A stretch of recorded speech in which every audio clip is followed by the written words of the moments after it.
Great. So, because printing is so important to you, and you do a lot of prints that are quite worked and evolved, but are actually prints, maybe you could start talking about some of these Sure. and your process with them. Sure.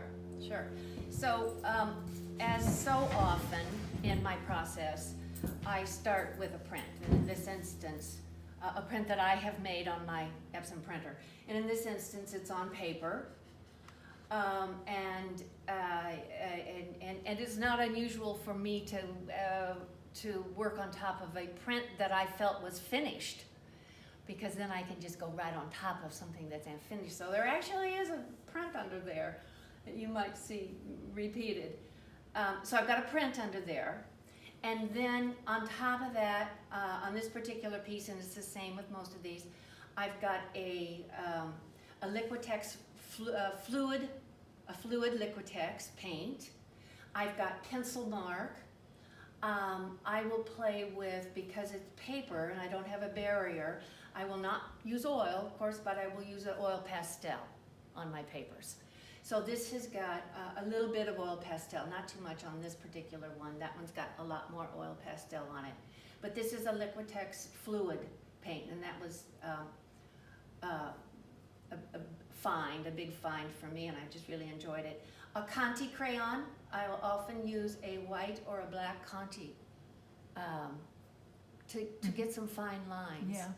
And then, of course, the pencil, the graphite, is under there.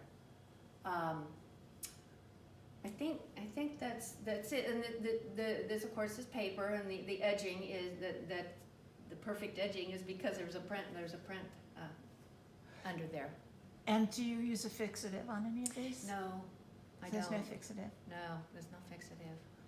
And do you have a record in your records of the inks that you're using with your Epson printer, so that you have some? Yeah. Those have actually not changed. It's kind of an interesting evolution that's happened with Epson, because Epson did stop making the inks for my particular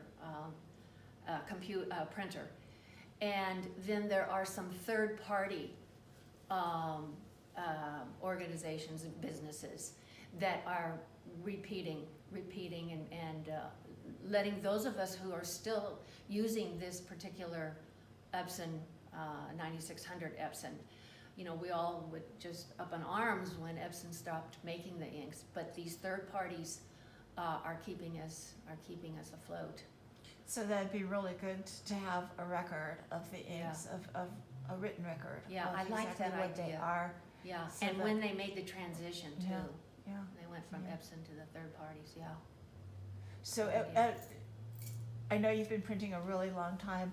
Can you date when you started working with digital prints? I can. Okay, I can. thought you might. Yeah. Well, that started when I was teaching part-time.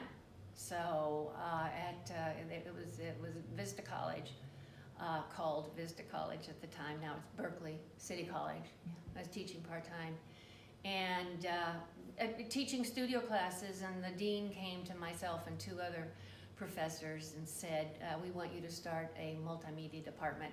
So this was in the early 90s. Okay. And the three of us looked at each other and said, what's a multimedia department? Never heard of a multimedia.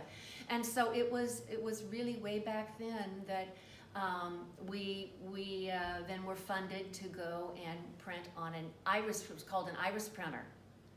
And hundreds of thousands of dollars to get an iris printer at the time. But we were funded to go and work on an iris printer. And so the three of us learned a lot. And one of the things that I learned after about 3 or 4 years was that the digital component was a take from my personal work, but I did not want to teach digital art classes. I wanted to teach the traditional art classes. So do you have work from the early 90s that you printed on that iris I do. printer and used those inks? I do. And have you looked at them recently to see whether or not there's been fading, whether those inks were highly Yeah. fugitive or been exposed to? Yeah, Right. really good comment. I'm guessing they're not in bad shape because most of those old pieces are in drawers. Mhm. You know, we keep them away from, because, you know, I was learning and developing and evolving. So they're probably in reasonable condition, but mostly they're certainly not major pieces, but in terms, and I get your point. I get your point. Yeah. Yeah. And it might be good to look at those pieces, to photograph them, document them, Mm-hmm. and then you have a record of them, especially since, you know, some of those inks are highly fugitive. You know, Exactly. I don't know. Exactly. You do have red in your palette. I do. I do. Okay, Yeah. that's great.